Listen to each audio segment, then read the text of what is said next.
دوستو، یاجوج ماجوج کا ذکر اکثر سننے کو ملتا ہے، لیکن اکثر لوگ ان کی حقیقت سے بے خبر ہیں۔ لوگ یہ نہیں جانتے کہ آخر یاجوج ماجوج کیا ہے اور یہ کیسے حملہ آور ہوں گے۔ یاجوج ماجوج کون ہیں؟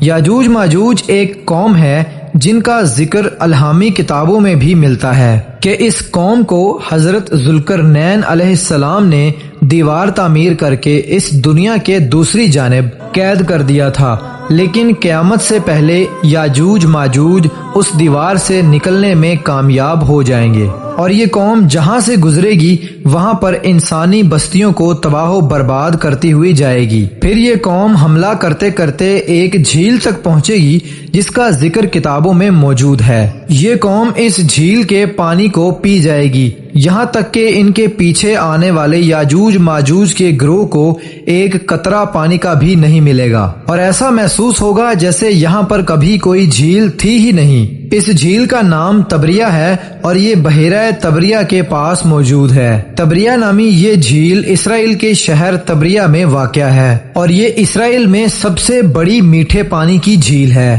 جو کہ 21 کلومیٹر لمبی اور 13 کلومیٹر چوڑی ہے اور 43 میٹر گہری ہے۔ یہ وہ جھیل ہے جسے آج اسرائیل اپنے لیے معتبر سمجھ رہا ہے، اور یہی جھیل یاجوج ماجوج کی منزل ہوگی، جس کا ذکر قرآن مجید میں اللہ تعالیٰ نے 1400 سال پہلے ارشاد فرما دیا تھا۔ یاجوج ماجوج آخر کون ہیں اور یہ کہاں رہتے ہیں؟ مولانا حافظ رحمان نے اپنی کتاب قصص القرآن میں اس کا ذکر کیا ہے، اور قرآن پاک کی سورہ کہف میں اس کا ذکر موجود ہے۔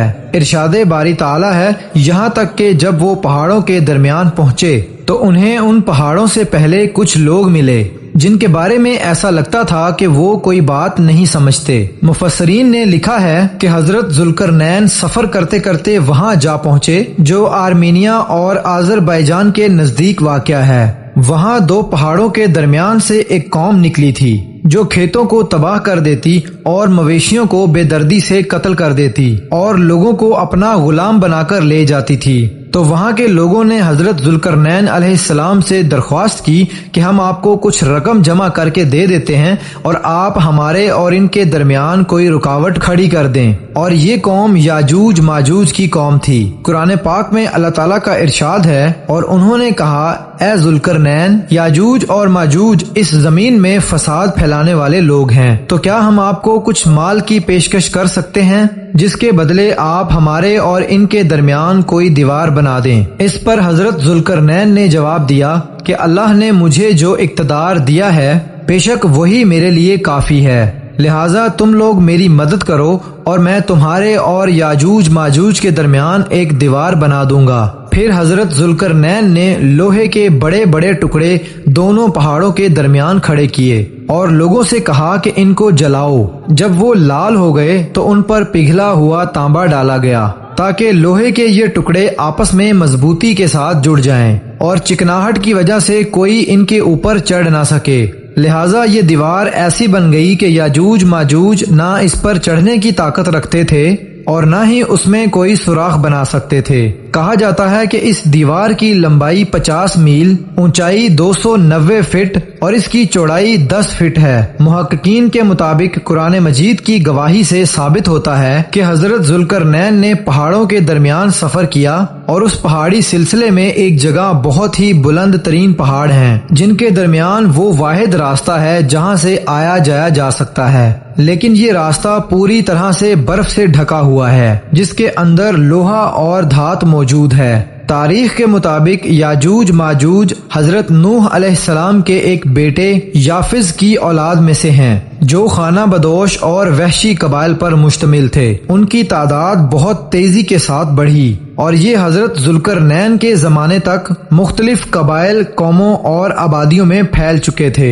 روایات میں آتا ہے کہ تب سے اب تک یاجوج ماجوج اسی کوشش میں لگے ہوئے ہیں کہ وہ کسی طرح سے اس دیوار کو گرا کر باقی دنیا سے جا ملیں۔ یہ روز دیوار کو توڑتے ہیں اور جب تھوڑا سا حصہ رہ جاتا ہے اور سورج غروب ہونے لگتا ہے تو ان کا سردار واپسی کا حکم دیتا ہے کہ باقی کا کام کل کریں گے، لیکن اگلے دن دیوار پھر سے زیادہ مضبوط ہو چکی ہوتی ہے۔ جب یاجوج ماجوج کے خروج کا وقت آن پہنچے گا تو وہ سارا دن دیوار میں سوراخ کریں گے اور ہر روز کی طرح ان کا سردار شام کے وقت واپسی کا حکم دے دے گا اور کہے گا کہ باقی کام کل کریں گے انشاءاللہ۔ اس سے پہلے آج تک انہوں نے کبھی یہ الفاظ استعمال نہ کیے ہوں گے۔ ان الفاظ کی مدد سے اگلے دن وہ اس دیوار کو ویسا ہی پائیں گے جیسا وہ چھوڑ کر گئے تھے۔ یہ لوگ انتہائی پرجوش ہو کر دیوار کو گرا دیں گے اور زمین پر پھیلتے چلے جائیں گے، جہاں سے گزرتے جائیں گے وہاں پر تباہی پھیلاتے چلے جائیں گے اور مخلوق خدا کو اپنے شر اور فساد کا نشانہ بناتے جائیں گے۔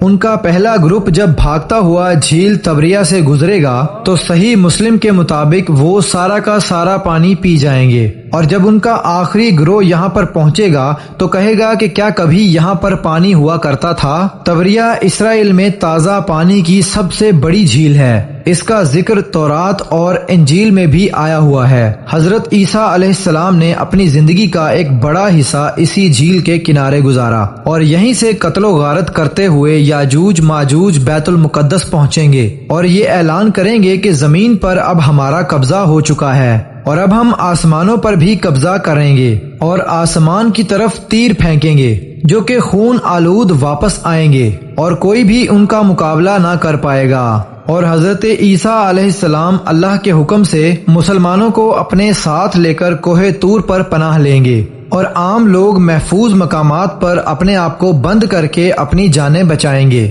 دجال کو قتل کون کرے گا؟ مولانا حافظ رحمان نے اپنی کتاب قصص الاسلام میں لکھا ہے کہ حضرت عیسیٰ علیہ السلام اور تمام مسلمان مل کر اللہ سے دعا کریں گے کہ اللہ تعالیٰ ان سے جان چھڑوا دیں، اور پھر اللہ تعالیٰ ان کی گردنوں میں ایک ایسا کیڑا پیدا کریں گے جو ان کی موت کا باعث بنے گا اور پوری زمین ان کی لاشوں سے بھر جائے گی، اور پھر اللہ کے حکم سے بارش برسے گی جو زمین کو ان تمام لاشوں سے پاک کر دے گی۔ یاجوج ماجوج کے نکلنے کا وقت ظہور مہدی علیہ السلام اور پھر خروج دجال کے بعد ہوگا۔ دوستو، اس وقت حضرت عیسیٰ علیہ السلام نازل ہو کر اللہ کے حکم سے دجال کو قتل کر چکے ہوں گے۔ ان کے نکلنے کی ایک علامت جھیل تبریہ کے پانی کا تیزی سے کم ہونا بھی بیان کیا جاتا ہے، جس کا ذکر حدیث پاک میں بھی ملتا ہے۔ دوستو، یہی وہ وقت ہوگا جب قیامت قریب ہوگی۔ دوستو، میری اللہ پاک سے دعا ہے کہ اللہ ہم سب کو قیامت کے نزدیک آنے والے تمام فتنوں سے محفوظ رکھے اور ہمیں ایمان پر ثابت قدم رہنے کی توفیق عطا فرمائے۔